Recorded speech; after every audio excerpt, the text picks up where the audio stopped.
पुत्री बड़ी होती है तो हर पिता को अपनी पुत्री के बाकी जितना सताती है, ऐसी राजा को सताने लगी है। तो राजा ने पुत्री का विवाह पास ही के राज्य से एक सेवक के पास ढूंढाया और उससे संपन्न कर दिया है। कुछ ही समय बिताया कि एक युद्ध में राजा और जो जमाई है वो वीरगति को प्राप्त हो गए हैं और कृष्णावती अकेली हो गई है। कृष्णावती एकादशी व्रत करने का संकल्प लेती है और एक दिन एकादशी का दिन पड़ा है कि सभी नदी में स्नान करने गई है और डुबकी लगाकर ऊपर आती है, व्यक्ति से गला पदम लेकर स्वयं विष्णु भगवान के सामने प्रकट भये और बोले पुत्री बताओ क्या वरदान चाहिए। वो चाहती तो धन वैभव ये श्राद्ध पाठ कुछ भी मांग सकती थी और ये ना मांगकर उन्होंने कैसी भक्ति को चुनाया और कैसी भक्ति में उन्होंने कहा है मांगा है कि मैं पत्थर की शिला बनूं और आप उस पर बैठकर भोजन करें और जो झूठन फैले उससे मेरा उद्धार होगा। तो विष्णु भगवान बोले हैं कि अभी तो पुत्री तुम मेरे बैकुंठ में जाके वास करो, अभी तो मुझे मर्यादा पुरुषोत्तम श्री राम का जन्म लेना है, तो इसी उम्र में मुझे वापस मैं कन्हैया का जन्म लूंगा, जब मैंने किया हुआ वरदान है इसको पूर्ण करूंगा। वापस में कन्हैया जन्म लेते हैं और जन्म लेने के बाद जब 5 वर्ष की अवस्था में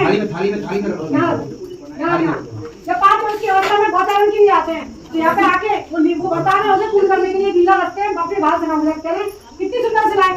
आज तो मैं जाके बैठ के भोजन करूंगा, मैं ना करूँ कहीं और। तो कन्हैया इसको बैठ गए और बाल सिलाए और चारों तरफ घेरा बना के बैठ गए जैसे कि आपको चित्र में दिख रहा है।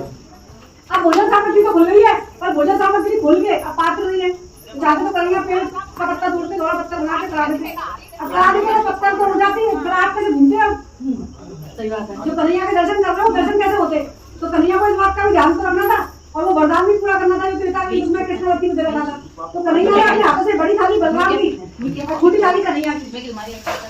ये बड़ी थाली बलराम की, छोटी थाली कन्हैया की, बड़ा कटोरा बलराम का, छोटा कटोरा कन्हैया का, अपने हाथों से निर्मित किए हैं और जो गीली वस्तु थी दूध दही छाछ तो इसमें रखे हैं और पुआ पापड़ी रोटी जो सूखी वस्तु थी वो इसमें रखी है। कन्हैया स्वयं इस शिला पे बैठे हैं, शिला पे बैठ के झूठन फैलिया उससे कृष्णावती मैया का उद्धार हुआ है। बोलो कृष्णावती मैया की जय। अब भोजन मिला तो कर लिया, बाकी बात कन्हैया कह रहे भैया मैं तो जा रहा हूँ सोवे को, मेरे गैया बचा ने तुम देख लियो। ऊपर चले गए और जब बहुत देर बीतने के बाद भी जब कन्हैया लौट के ना आए तो बाल सखाने में चिंता सतावे लगी है, भैया कहाँ कन्हैया ढूंढ लो शाम को जाएंगे। तो यशोदा मैया डंडा से कूटेगी कि 5 वर्ष पला तुमने अकेले कैसे भेज दियो, कोई जंगली जानवर तो ना खावा, जंगल का ढूंढते पहुंचे ऊपर देखा कन्हैया सो वो बचना रहे, तो कटोरा में दूध लगे दूध पीवे लग रहे तो करा अच्छा वो पीते तब तो पिटवे की बारी आए तब तो मधुबंगा लाइयो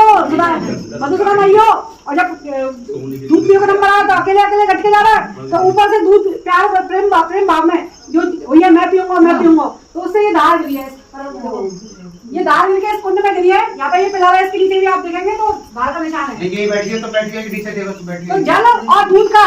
समागम हुआ है इसलिए इसका नाम है क्षीर सागर।